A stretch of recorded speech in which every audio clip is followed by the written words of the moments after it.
Heyo, welcome everyone to episode 9 of Today in the Scene. I'm Joe with Indie Arcade Wave, and this is my co host Dylan from Galactic Battleground. Hey, what's up? Shout out to our sponsors, Can Arcade, everything arcade, music, and cannabis. And we release these episodes every Friday, so if you guys enjoy what we're doing here, subscribe to the podcast if that's where you're listening. If you're on YouTube, subscribe to the YouTube channel and hit that bell button so you can get a notification when the new episode comes up. This week, we are going to be chatting with the guys that brought you Cosmotrons. So Shane and Dave are with us today. How's it going, guys? Hey, doing great. Doing great, man. Thanks for having us. Yeah, Totally. certainly. Thanks for coming on, guys. I kind of want to just jump right into it. You guys have such a unique game that plays off of a lot of classics. As I said before, it's called Cosmotrons. Where did you guys come up with this idea, and where did you guys draw inspiration from? So there's definitely some inspiration, yeah, from some classic games. Definitely, I really appreciate the classic Atari vector type games. So asteroids, that mechanic where just the ship has momentum, and then obviously, I'm a fan of Gravitar, and I have those arcade cabinets too. I have asteroids and Gravitar, so that gravity mechanic, but also Dave and I. We are big fans of first-person shooters, online first-person shooters. I mean, this is going back to now like Battlefield 2, and just kind of like the high skill ceiling on a lot of those games, and that multiplayer competitive aspect. So that's where some of the original kind of feelings kind of started around there, and definitely like Street Fighter 2 as well, like that kind of aspect of that. You're playing against somebody else, and the endless replayability that happens because of that. Yeah, I mean, I would say for me, everything that Shane just said, obviously, we share a lot of similarities in our gameplay preferences, I think. For me, too, just, going back even like playing Mario Kart with my buddies, a bunch of controllers sitting right next to each other, talking smack when we won and all that kind of stuff. Or any of those games, Twisted Metal, the whole series of Twisted Metal, I spent probably way too much time in my middle school years with my buddies staying up until 5 a.m. playing video games. So just that feel that multiplayer couch multiplayer feel was something I think that was real inspirational. Yeah, I mean, it's huge to play with your friends. I mean, that's why we play video games, right? Is that we can challenge our friends in friendly competition, but also, it can get pretty serious sometimes, and it definitely does with Twisted Metal. I'm aware of that. Um, can you guys tell me the story of how you created the game? Every dev that we've spoken to has their own little unique how we met and how we first started to conceptualize the game and actually produce it. So, what was that story like for you guys? Sure. So Dave and I were actually friends. I don't know, for like 13ish years before we even started this project, and we did a lot of gaming together. And then just I kind of had this idea in my brain mulling around for about a year. So in 2015, for about a year, I had this idea of I wanted to play a multiplayer gravity based arcade game, and I couldn't find one. I searched for like a year on Steam, and I just couldn't find something that met my needs. So eventually, that kind of blew up to the point where I'm like, okay, well, crap, I want to solve this problem or scratch this itch. So I ended up making a really terrible and rough prototype, and I showed it to Dave, and then Dave started working on it as well with me. So that was only for like a very brief amount of time where it's just kind of playing around with it, and then it grew from this little tiny project to like a full-fledged 3-year game. But I'll let Dave fill in some more there from his perspective. Yeah, I mean, I've told this story before. Shane showed up at my house one day. He had this prototype game. I think it was one player. You could like drive around. You could shoot some bullets. And that was pretty much it. Maybe was there two, Shane? I don't remember. Like It they was they two were like player. the same color. It was two-player. Okay, and so Shane is like asking me these. I thought he was asking me questions about like, okay, how do I do this, right? Like, what's my next step? How do I develop this thing? And I was trying to explain to him, how I would go about coding this thing and kind of give him some pointers. I thought that's what he wanted. And after some time of kind of trying to explain, and I'm talking about arrays and data structures and things and how I'd handle multiplayer and doing the score and all this stuff, and I'm looking at him after a while and his eyes are just like glazed over, and I'm like, wait a minute, you actually showed up to ask me to do this, not for advice, didn't you? That's when I realized that I was actually going to be making uh, the next steps on Cosmotrons. I think it went something like that, right, Shane? Was I like, wait a minute, Yeah, you're asking me to do this? I don't exactly remember my intentions. Maybe that was subconscious, and I Yeah. think that was Dave's polite way of calling me stupid. Well, no, not at all. Nobody's stupid for not knowing something, but Yeah, I mean, you clearly your background that's is not not. my skill set. Yeah, that's not development's not your forte. That's not something you've spent a lot of time doing, and you took the prototype to where it showed a conceptual gameplay mechanic and proved that it was feasible. Um, which I've talked about with other people. I think that's a really important first step. I mean, you don't need a bunch of bells and whistles and fancy graphics to kind of prove the concept of a game, and Right. I think a lot of people should iterate that way. I think some people focus on making things look pretty and things like that before they actually have something that works from a gameplay standpoint. Yeah, you need a So, solid base to build from, right? yeah, exactly. I mean, there's Um, always alpha, beta, and then you get to the point where you're like, oh, this looks good. yeah. Oh man, this wasn't even alpha. Oh yeah. No, it was a rough. It was like a game jam. Like a. Yeah, it was. Yeah, much more in the vein of like a quick game jam type of thing. Gotcha. And like, But how long was that in? Like, how long was you in development for, Shane, at that time? Like, a couple I months or? no. That was very brief. Like that was a couple days where I got to that point where it was 2 player, and I had the first level built, and you could respawn, and like it. The core gameplay was there. The core mechanics were there, and it felt fun. And that's my wife and I were playing it, and there's just so many things that were absent from it, of course. But you could tell that the mechanics would be fun to play with multiplayer. So that was proven. So then once Dave and I started getting further on it, well, the next step was we got 4 players in there. That was kind of the next big test. We got 4 players in there and a couple different other basic maps. And then we showed it to other people, like other friends and family. Like we had kind of a party at my house.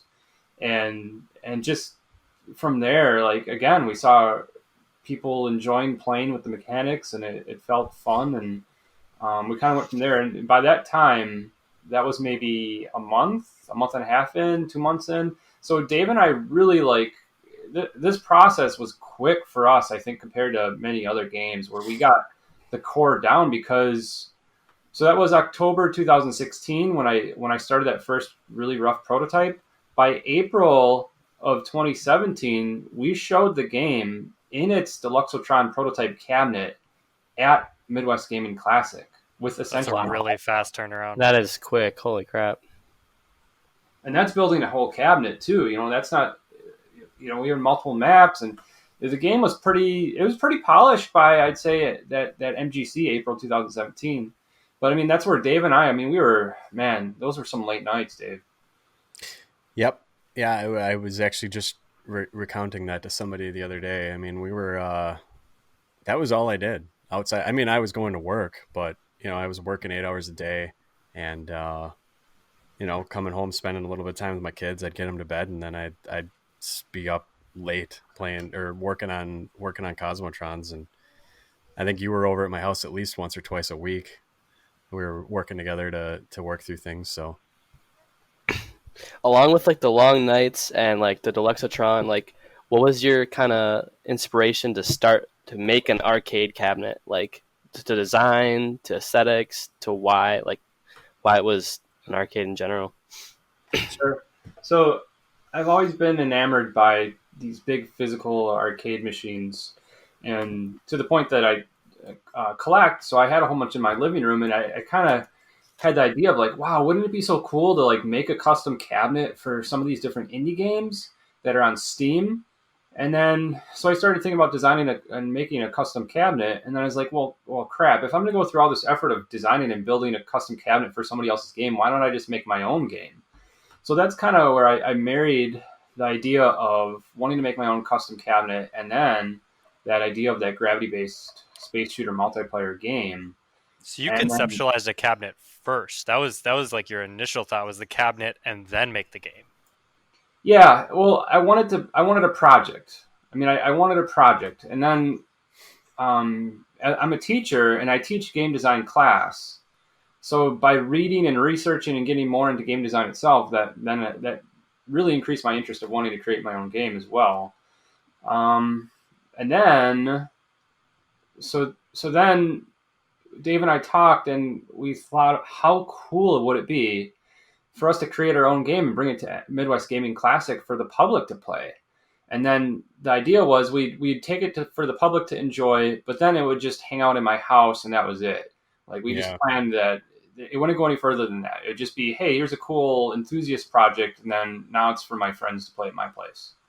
That was the key right there. We originally made a arcade machine, the one that showed up at Midwest Gaming Classic in 20 whatever that was, 2018, 17. That was just a promotional thing. We just made that cabinet as a way to promote a game we were going to sell on Steam. And actually, we went at some point during that Midwest Gaming Classic weekend, we went out to lunch. We kind of left the convention center, and I think we probably went to Chili's because that's Shane's favorite. And on that car ride, I remember Juanita saying, would you guys ever consider getting into selling arcade machines? And Shane and I think both of us immediately were like, hell no. Why would we do that? And here we are today. Yeah. And then Dylan, to answer your question about kind of like the inspiration or a little bit about the process of the machine itself, is I really like the aesthetics of, say, that kind of vintage space era type stuff, like from the 60s and 70s. So things that you would see in some of these vintage sci-fi movies or shows, or so, like, for example, Space Odyssey 2001. Yep. That really like clean white and stainless steel, like there's really like, I don't know, clean, smooth surfaces. So that's what kind of inspired the design of the Deluxotron cabinet. And there were so many other constraints just in terms of size for 4 people, and it had to fit through my door. And I mean, I can get more in depth on this if that's part of your questions, but yeah, keep going. I mean, feel free to go as deep with that as you want. Sure. So some of the constraints where it needed to fit through my front door of my house, because that was the main purpose of the cabinet. And then I wanted definitely something really unique and match the aesthetic of the game. So our game, is kind of of course, very retro look. So our cabinet, I felt, needed to look retro. It needed to stand out. I wanted a big display in it, so we put a 40-inch to 43-inch 4K display in there, and subwoofer, booming stereo. The engraved steel panel was something that was an important feature, just in terms of, I didn't like how a lot of these old games, you just put it like a sticker essentially over the control panel, and it wears out and it cracks, and it just doesn't look good after a certain amount of time. So I wanted the cabinet to still look really good after time, and then just kind of like it feels better to touch metal than it does plastic. So I wanted the user to kind of just have this sense of quality and feel with what they touch, and just like feeling that smooth, glossy stainless steel. And on the early ones, it's engraved, and then the later ones, it's cut out and it's backlit with LEDs, which I absolutely love. It just glows and looks so cool. And the one of the hard parts about the manufacturing of this cabinet, wow, has it been an adventure? It's just crazy. Like, so the prototype is made out of MDF. That prototype is now at Geeks Mania in Madison. They purchased that from us, and that thing was like a tank because it's solid MDF. And my father and I painted the wood, and it didn't make sense to do a production cabinet that way, but it was fine for the prototype. So we had molds made. So that was an investment. It was kind of a risk to kind of go and make this fiberglass cabinet. But because we went that route, we were able to get these smooth, just super smooth, glossy surfaces, and this white that's in there that just it can't be replicated with um, what is that called? That the covering on wood. I can't. It's escaping my mind right now. Veneer? Yeah, like a veneer type. And another reason why I didn't want to do that type of surface because it peels and it just you can't get the smoothness and the radius corners and so on. So there's all these little details. It was kind of like excessive attention to detail to just try and make this premium cabinet, which I'm really happy with how it turned out. And like the glowing green to match with the game, and like I said, the stainless steel and the white, like it just I tried to look at it and like my interest in sports cars and classic cars and just reading out a lot about design and how some of those famous car designers like Pininfarina and just their process, how they go about designing things. And I really tried to take that approach and try to create this classy, beautiful thing. And yeah, I mean, it's crazy. We definitely get a lot of love for it. Yeah, I mean the cabinet is beautiful. It does really really stand out compared to all the other indies. I mean, even with building the Galactic Battleground cabinet, it like almost looks too much like the classic arcade games with our first iteration. So we had to add some different things to make it stand out a little bit. But yeah, I mean yours without a doubt. The second you see it, you know there's something going on there and you need to check it out. I mean, like you nailed it when you like referenced it to Space Odyssey 2001 because that's just like so sleek and dark and like I totally see what you're saying about that. One of the important features was I wanted the you think about like games like Space Invaders, Asteroids Deluxe, those old classic machines. They kind of have a mirror in them, so it makes the display look like it's further set back. And so that was something I tried to do as well is make that display look like it's floating. So like that's why if you look inside a Deluxotron, you don't see any monitor brackets or anything, and that monitor is set further back, so you kind of get that depth, which feels kind of neat. And like the glowing green plexiglass that's laser etched, that was kind of. It's funny. I was walking through Best Buy, I think it was, and they had a soda container like that you'd see it near the checkout, and it was like a Monster energy drink themed, and inside the glass was like glowing green plexiglass, and that's that's like a little thing that inspired me to find a way to do that on our cabinet. And then another thing I'd point out is like you can maybe think about this, like the attention to detail on the cabinet. One reason why I wanted to do that is because I wanted people to, when they see that, to know that this is a special thing, that the attention to detail that was placed on the cabinet was also placed on the software. That Dave and we took the utmost care, and the passion that we put into the cabinet was definitely put into the game as well, just in terms of the gameplay and the game design and how we thought through that endlessly as well. I don't want like that. I don't want to completely derail, but you mentioned going through Best Buy. It wasn't there. We were trying to find a TV that would work for our cabinets, and you went into Best Buy and basically asked them, hey, can I plug into your TVs and test them out to see which one I want to use, right? And they told you no, right, Shane? Yes. And so then what did you do? You just started buying TVs and then like taking them outside of Best Buy, checking them out, and then returning them and be like, nope, not this one, and then getting a different one. Like, they could have made it so much easier for you if they just let you plug in. Didn't they eventually just be like, okay, fine, go plug it into the damn display? They totally eventually did, because I brought my laptop with, and I'm like, guys, like this is way easier. And I had my own HDMI cord and everything. I'm like, guys, this is just way easier if you just let me hook up to your displays, because there's just, and you guys I'm sure know, when you manufacture, there's just so many little details that you have to work out that the public never sees. And one thing that we were struggling with was the resolution of our game and finding an appropriate display. Like 1080p doesn't show our game very well, so we had to use a 4K display. But some of them don't look as good as we need them to. So that's what happened. I bought like 3 and opened them up and returned them right away. And the guy's finally like, okay, we can't keep doing this. We're losing money. Like, you guys can just hook it up.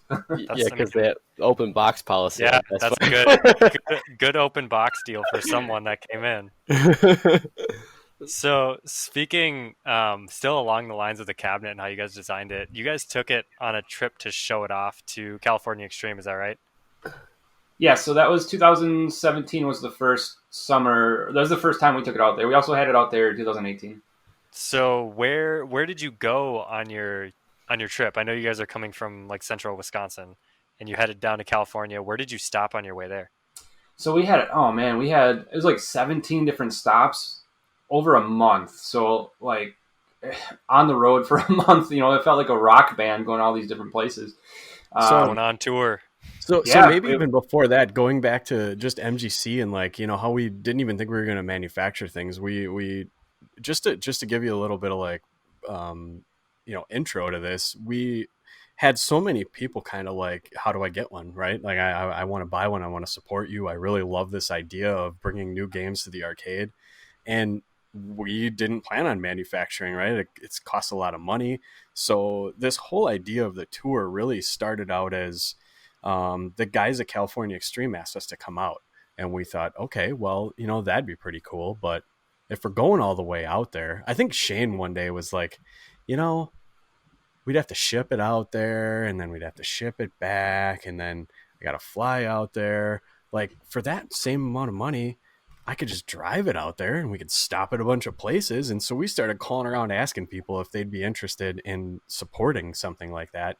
And I mean, I think Shane, it'd be great if you could go through and tell where we went. But I mean, we reached out at Shane did all this work ahead of time while I'm developing the game, trying to get it ready, and make more improvements, to get us to California Extreme.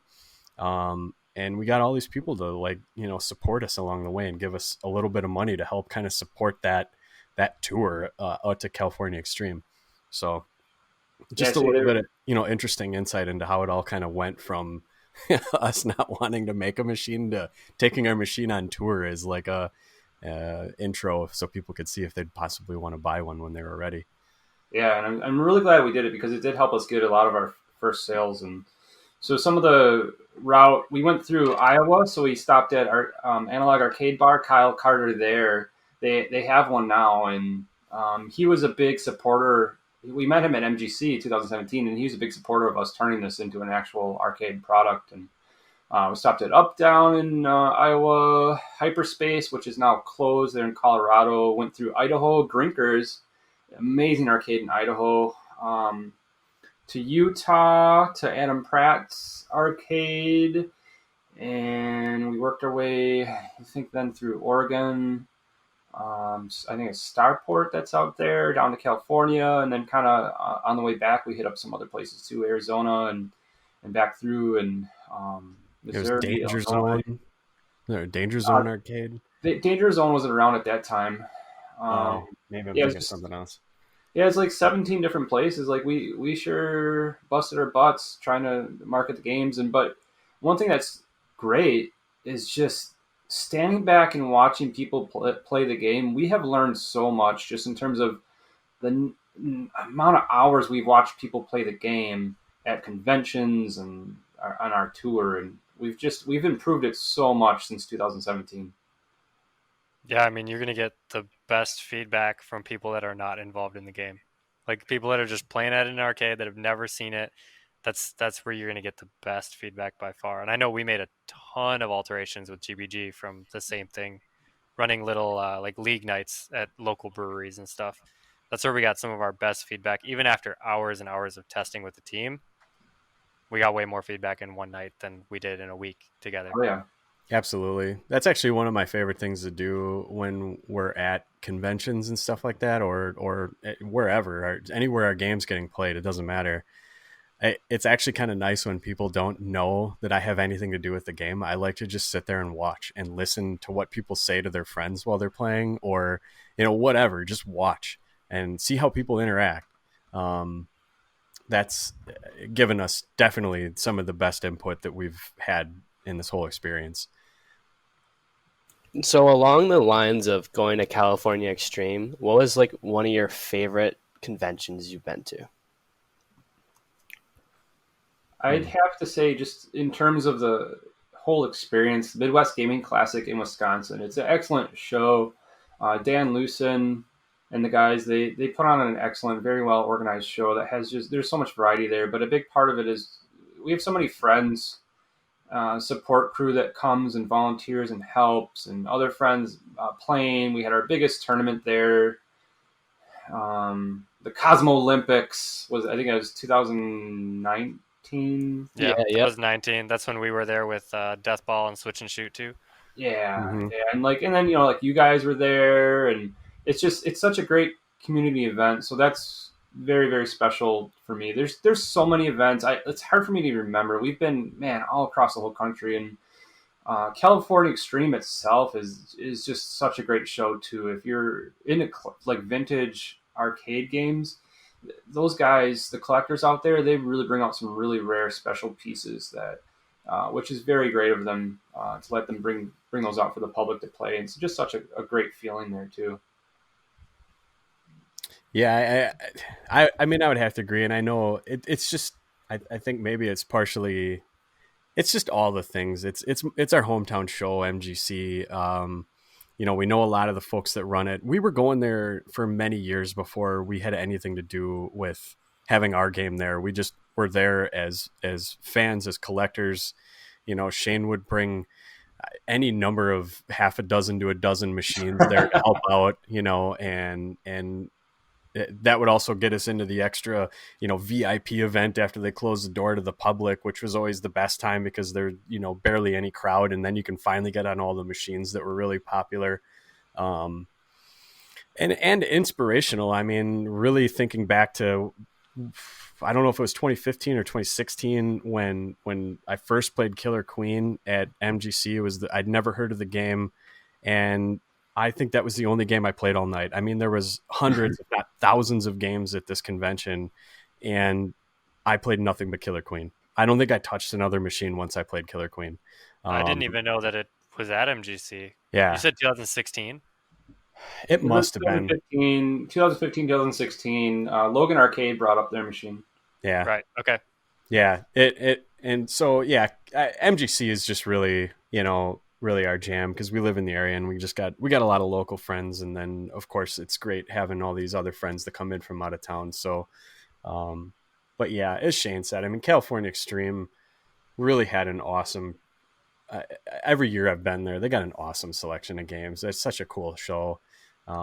And everyone we've been to has got its positives, right? They all do something really awesome. So it's hard to pick, but Yeah, I mean, to dive a little bit deeper into MGC, they're really cool. I've been to a handful of conventions right now in the past couple of years with GBG, but I've noticed that they really focus a lot on video game history.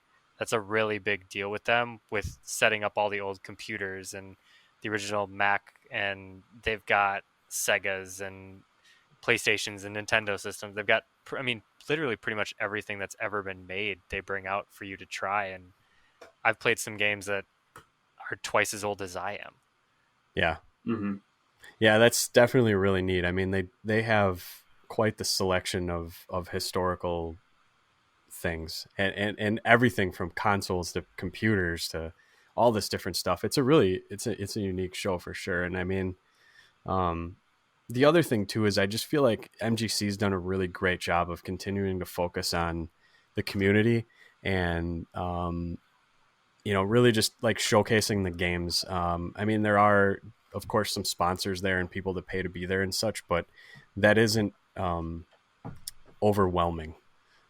Yeah, Yeah, I it would doesn't take say, away from the convention at all. It doesn't, right? Those people are there and it adds to it. It doesn't overwhelm it. Where I feel like sometimes, some of these conventions I've been to, and I think this happens a lot more actually in the tech world, that, the computer, IT world. Some of these things just get kind of taken over by the people that pay to be there rather than for the heart of what you're supposed to be there for, whether it's continued education or whatever.